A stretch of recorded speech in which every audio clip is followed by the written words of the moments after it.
It is. It is. It is. Uh, Thursday 7th, August 7th, Thursday, 7th of August, 2025, 7:50 p.m. Uh, I wanted to quickly touch upon something I've already talked about regarding how AI is shaping the art world. And I think the general thing I talked about before is that it sort of undoes what what's his name? The pop artist. I can't believe I forgot.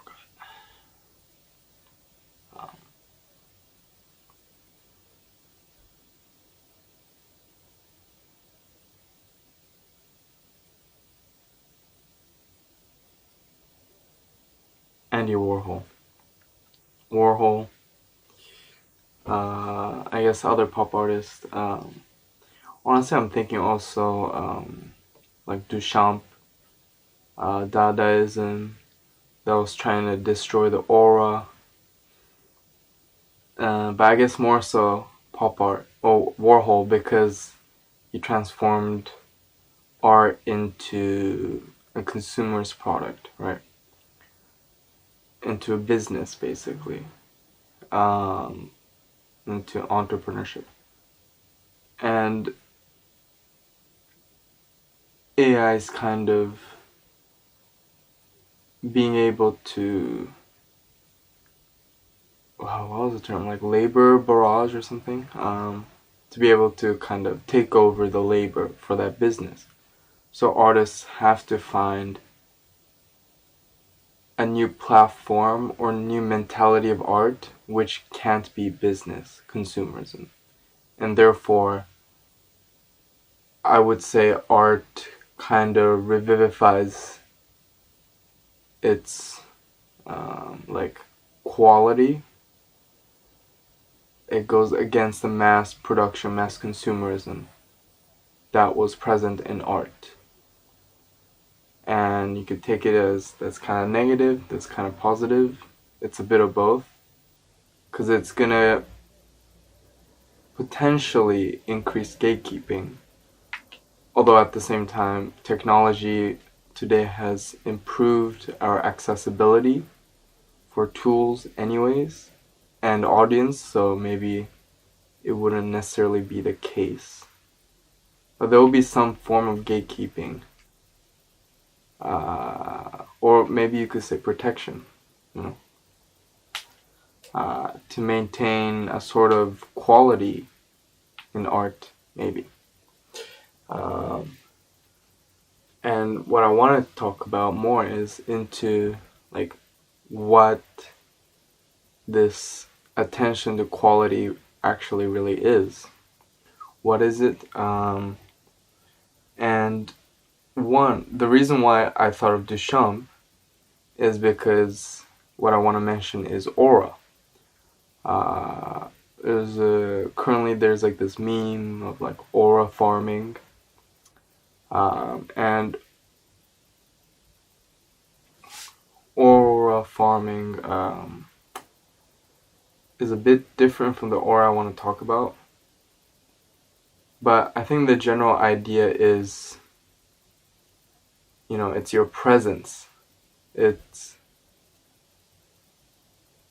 about almost like your essence diffusing into the external world. That's aura for you. I think Baudrillard's metaphor kind of depicts it well. It's the sense of the immenseness of a mountain when you see only its shadow. Probably paraphrasing it wrong, but I believe the point is similar enough. And aura, and why am I talking about aura? Well, during I think the Dadaist movement, there was a sort of initiative to really mass print art. And why would Duchamp want to do that? Well, basically, by making copies and copies of art, it loses its aura. Aura kind of is present because of the sense of individuality, the sense of uniqueness, I guess, or scarcity. It's like when something is less accessible, even its external atmosphere becomes valuable. That's aura. The feeling when a celebrity is nearby you, you know, it's special. The air becomes special. Art used to be a powerful religious tool. They would hide it behind a temple, or what, actually in Japan it's still a thing, in shrines, but basically they would hide it from the common citizens. So it's just the presence of that hidden artifact, I guess, exudes aura. And this hiding and this creation of aura basically functioned as a form of power. You can still kind of see it in current art economy, where the best fine arts are trapped within the confines of auction houses that only billionaires and millionaires can get into. They're trapped behind museums where you can never quite touch it. You can spread tomato sauce or whatever the protesters did, but it never touches the actual painting. You have to stand 5 feet away from the painting or whatever, or it's behind a glass pane. This distance and the lack of accessibility creates aura, and it, as I said, becomes a tool for power. You feel inferior to the shadow of a mountain. You revere the mountain because of the shadow. It kind of puts you in place, even though it's fiction. So that's why in Dada they wanted to diminish this power dynamic that was present in art. That's why they did mass printing. And to a similar effect, I would say Warhol did the same thing by turning it into mass-produced consumerism. This idea of making it to business, entrepreneurship, paved way for current artists to be able to try to become an artist. It sort of made what do you call it? Created accessibility, I guess, to become an artist.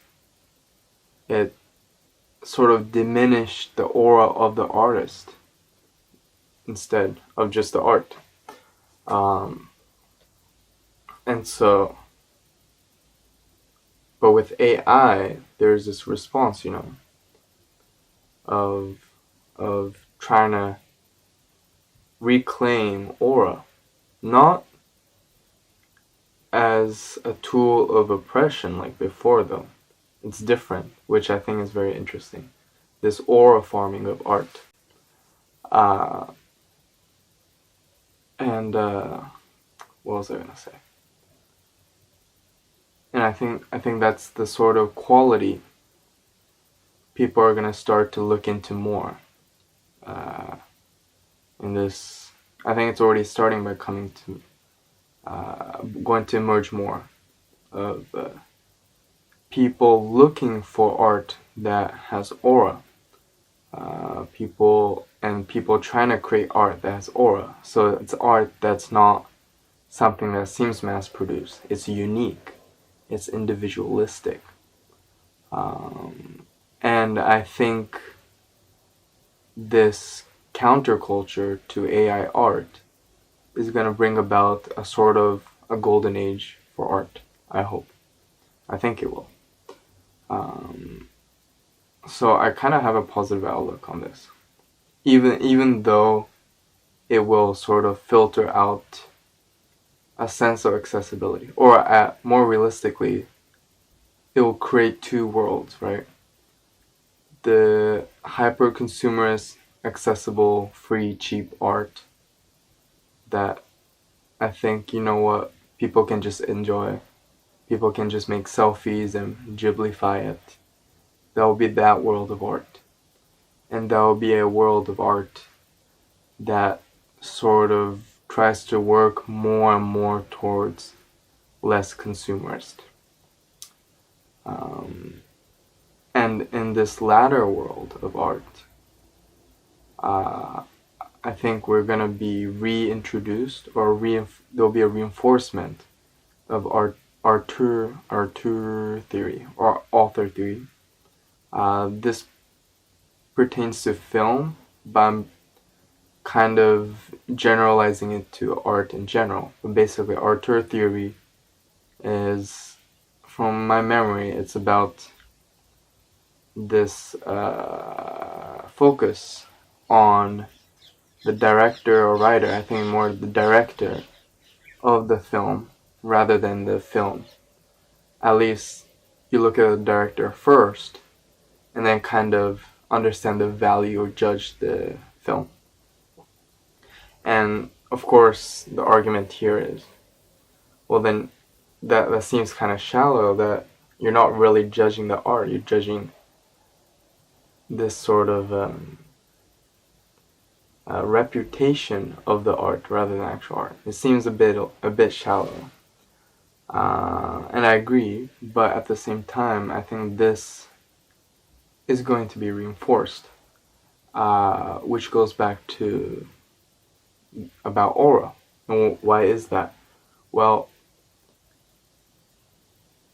when AI art pushes artists to be more individualistic, to produce aura, and for audiences to find something more individualistic, there is going to be more attention towards the signature of the art, where we become more interested not in simply the product of the art, but who's behind the artist. On a more intuitive sense, I also think this makes sense because we just have more of a cynical view on art now, that we want to know, is it really made by an artist, or is it really made by AI? So there's already a sort of sense of trying to find who's behind the art. But on top of that, because of the craving of the aura from art, we're also going to seek who's behind the artist as well. And not just like the name, but there's more. I think there'll be a desire to understand the story behind the art, the story behind the person who made the art, and kind of that people might argue that it's too, I think that's a big argument against contemporary art, right? That's too conceptual and people are not really appreciating art for its pure aesthetic.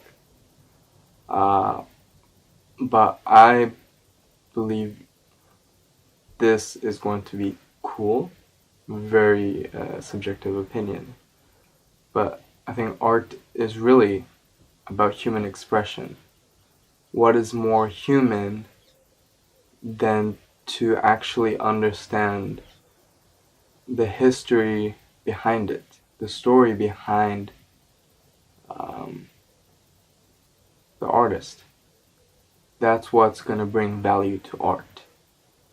Because AI cannot have history like humans, at least, or at least for now. Maybe there will be some paradigm shift. Maybe we will anthropomorphize AI, or that somehow we'll still appreciate the history of AI. I don't know. But at least for now, how I see things is we would appreciate the art more because we know the history of the artist. I'm not saying this isn't already the case. I'm just saying there will be more focus on it, or maybe the average people um, who don't know too much about art from an academic perspective would still be interested in the story behind the artist, even more so than before. Uh, and that's sort of my prediction, I guess.